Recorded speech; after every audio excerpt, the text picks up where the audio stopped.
Hello everyone, मैं जयनारायण नायक। हमारा आज का टॉपिक है सतत श्रेणी में समांतर माध्य निकालना प्रत्यक्ष विधि। शुरू करते हैं आज का टॉपिक। यहाँ पर जो है मैंने एक उदाहरण लिख दिया है। 30 श्रमिकों को प्रतिदिन प्राप्त होने वाली मजदूरी जो है रुपयों में दी गई है। मजदूरी का समांतर माध्य ज्ञात करना है और वो भी जो है प्रत्यक्ष विधि के द्वारा। प्रत्यक्ष विधि में होता क्या है कि जो है प्रत्यक्ष विधि में जो है और सतत श्रेणी में, एक्चुअली में सतत श्रेणी में बोले तो सतत श्रेणी में जो है जो समांक माला में जो अंक दिए होते हैं वो वर्गांतर के रूप में रहते हैं। उसका जो है मध्यमान निकालना होता है और मध्यमान निकाल कर जो है फिर उस मध्यमान का फ्रीक्वेंसी से गुणा करके समांतर माध्य जो है निकाला जाता है। तो इसमें थोड़ा सा एक स्टेप काम बढ़ जाता है असतत श्रेणी से, क्योंकि मध्यमान निकालना पड़ता है। चलिए निकालते हैं।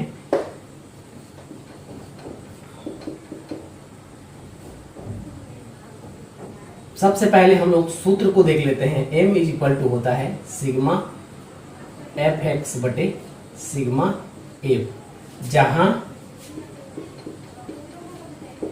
Sigma F is equal to बारंबारताओं का योग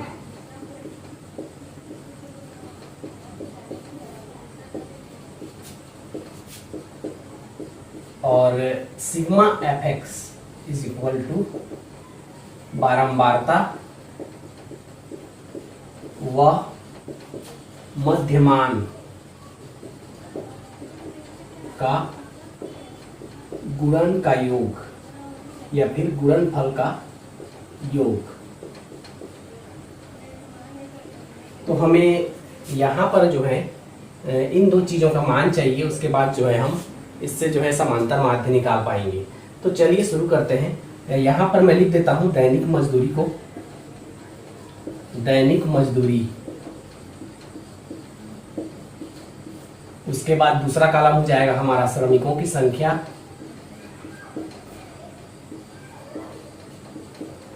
जिसको हम लोग जो है एफ मानेंगे फ्रीक्वेंसी, और उसके बाद जो है एक मध्यमान निकालना पड़ेगा हमको। मध्यमान x इज इक्वल टू हो जाएगा x1 प्लस x2 बटे 2। यहाँ पर इस प्रश्न में जो है हम देख लेते हैं कि x1 किसे कहा जाएगा। वर्गांतर में जो है वर्गांतर की निम्न सीमा को जो है इसे जो है x1 कहा जाएगा और इसे जो है x2 कहा जाएगा, और उसका दोनों को जोड़ देंगे x1 और x2। उच्च सीमा और निम्न सीमा को जोड़ के उसे 2 से भाग दे देंगे, तब जो है मध्यमान निकलेगा। और उसके बाद यहाँ पर fx निकालना होगा।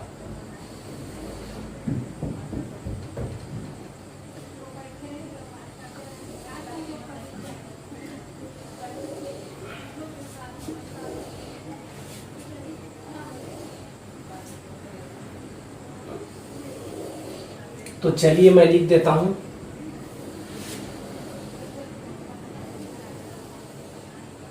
दैनिक मजदूरी। यहां से देख के लिख लेते हैं। 10 से 20 रुपए प्राप्त करने वाले 8 लोग हैं।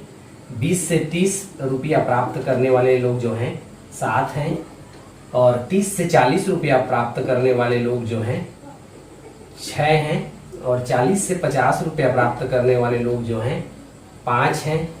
उसके बाद जो है 50 से 60 रुपये प्राप्त करने वाले लोग जो हैं 3 हैं, और 60 से 70 रुपये प्राप्त करने वाले लोग जो हैं 1 जन है।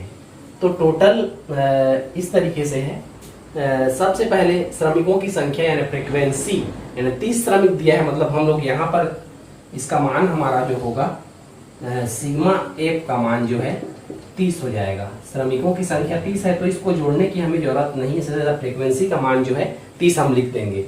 उसके बाद मध्यमान निकालेंगे।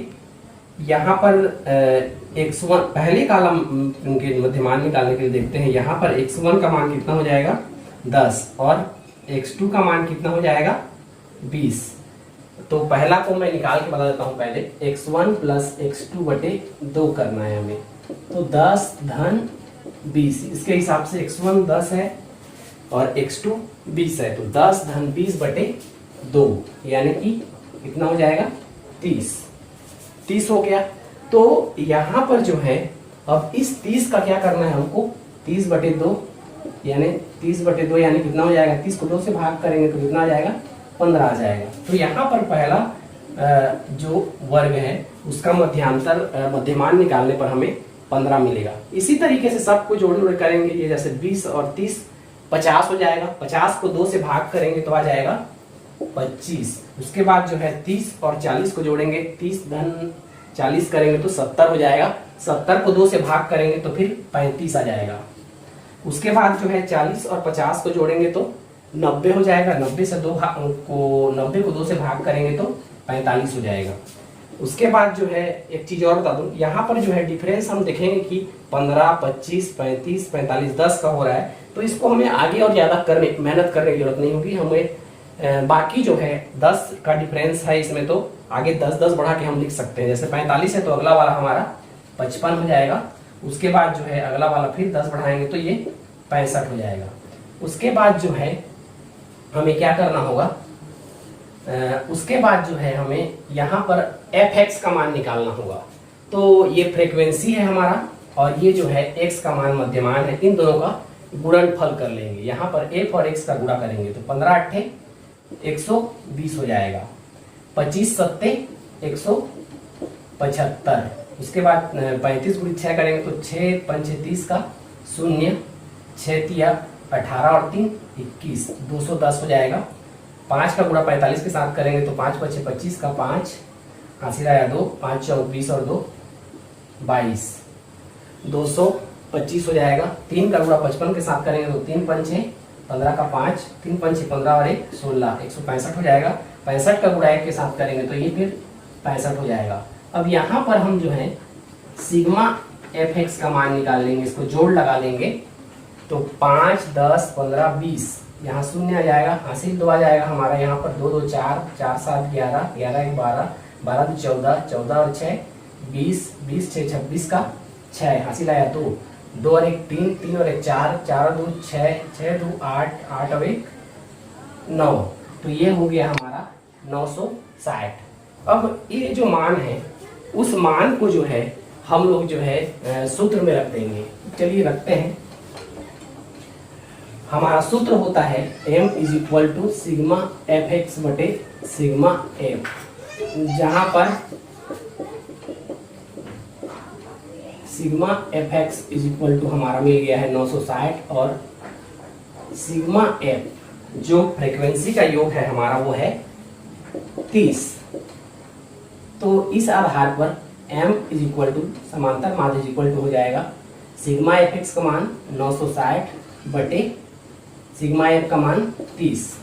ये 0 0 कटा देंगे, 3 एकम 3, 3 दूने 6 और 3 तिया 9 और 3 दूने 6। तो यहाँ पर इस तरीके से जो है समांतर माध्य का मान जो है या फिर माध्य का मान जो है 32 रुपया हो जाएगा।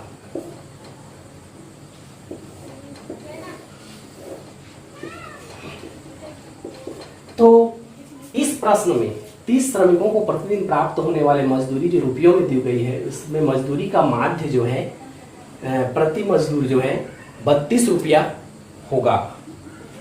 मैं उम्मीद करता हूं कि आपको जो है सतत श्रेणी में समांतर माध्य निकालना प्रत्यक्ष विधि के द्वारा समझ में आ गया होगा।